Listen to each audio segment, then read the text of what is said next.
உயிர்த்தெழுந்த இயேசு கிறிஸ்துவின் வல்லமை ஊழியங்கள் வழங்கும் வசனப் பெட்டகம். இயேசுவே கர்த்தர்.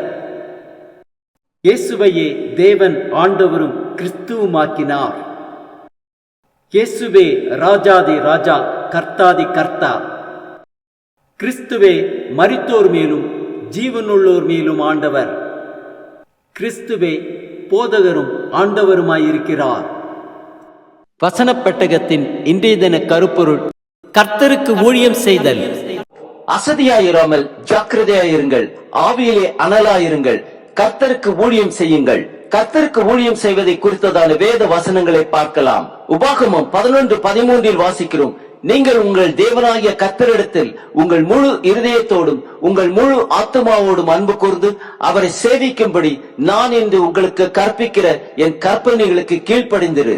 உபாகமம் 13:4 வாசிக்கிறோம்: நீங்கள் உங்கள் தேவனாகிய கர்த்தரை பின்பற்றி அவருக்கு பயந்து அவர் கற்பனைகளை கைக்கொண்டு அவர் சத்தத்தை கேட்டு அவரை சேவித்து அவரை பற்றி கொள்வீர்களாக. சங்கீதம் 34:22 வாசிக்கிறோம்: கர்த்தர் தமது ஊழியக்காரரின் ஆத்துமாவை மீட்டுக் கொள்கிறார், அவரை நம்புகிற ஒருவன் மேலும் குற்றம் சுமராது. யோசுவா 24:15 வாசிக்கிறோம்: நானும் என் வீட்டாருமோ என்றால் கர்த்தரையே சேவிப்போம் என்றான். சங்கீதம் 2:11 வாசிக்கிறோம்: பயத்துடனே கர்த்தரை சேவியுங்கள், நடுக்கத்துடனே களி கூறுங்கள். மத்தேயு 6:24 வாசிக்கிறோம்: இரண்டு எஜமான்களுக்கு ஊழியம் செய்ய ஒருவனாலும் கூடாது. ஒருவனை பகைத்து மற்றவனை சிநேகிப்பான், அல்லது ஒருவனை பற்றி கொண்டு மற்றவனை அசட்டை பண்ணுவான். தேவனுக்கும் உலகப் பொருளுக்கும் ஊழியம் செய்ய உங்களால் கூடாது. யோவான் 12:26 வாசிக்கிறோம்: ஒருவன் எனக்கு ஊழியம் செய்கிறவனானால் என்னை பின்பற்ற கடவன். நான் எங்கே இருக்கிறேனோ அங்கே என் ஊழியக்காரனும் இருப்பான். ஒருவன் எனக்கு ஊழியம் செய்தால் அவனை பிதாவானவர் கனம் பண்ணுவார். எபிரேயர் 9:14 வாசிக்கிறோம்: நித்திய ஆவியினாலே தம்மைத்தாமே பழுதற்ற பலியாக தேவனுக்கு ஒப்பு கொடுத்த கிறிஸ்துவனுடைய ரத்தம் ஜீவனுள்ள தேவனுக்கு ஊழியம் செய்வதற்கு உங்கள் மனசாட்சியை செத்த கிரியைகளை சுத்திகரிப்பது எவ்வளவு நிச்சயம். ஏசாயா 42:1 வாசிக்கிறோம்: இதோ நான் ஆதரிக்கிற என் தாசன், நான் தெரிந்து கொண்டவரும் என் ஆத்மாவுக்கு பிரியமானவரும் இவரே.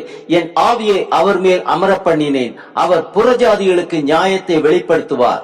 மத்தேயு 20:27 வாசிக்கிறோம்: உங்களில் எவனாகிலும் முதன்மையானவனாய் இருக்க விரும்பினால் அவன் உங்களுக்கு ஊழியக்காரனாய் இருக்க கடவன்.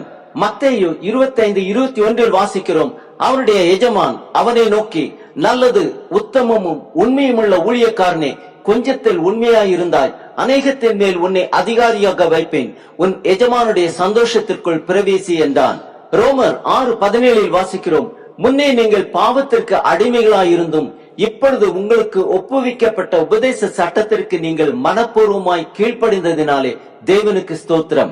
பிலிப்பியர் 2:7-8 வாசிக்கிறோம்: தம்மை தாமே வெறுமையாக்கி அடிமையின் ரூபம் எடுத்து மனுஷர் சாயலானார்.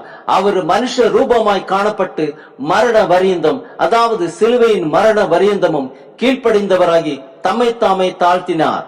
1 கொரிந்தியர் 15:58 வாசிக்கிறோம்: ஆகையால் எனக்கு பிரியமான சகோதரரே, கர்த்தருக்குள் நீங்கள் படுகிற பிரயாசம் விருதாவாயிராதென்று அறிந்து நீங்கள் உறுதிப்பட்டவர்களாயும் அசையாதவர்களாயும் கர்த்தருடைய கிரியையிலே எப்பொழுதும் பெருகுகிறவர்களுமாயிருப்பீர்களாக. ஆம், ஒருவன் கர்த்தருக்கு ஊழியம் செய்தால் அவனை பிதாவானவர் கனம் பண்ணுவார், ஜீவ கிரீடத்தையும் பெறுவான்.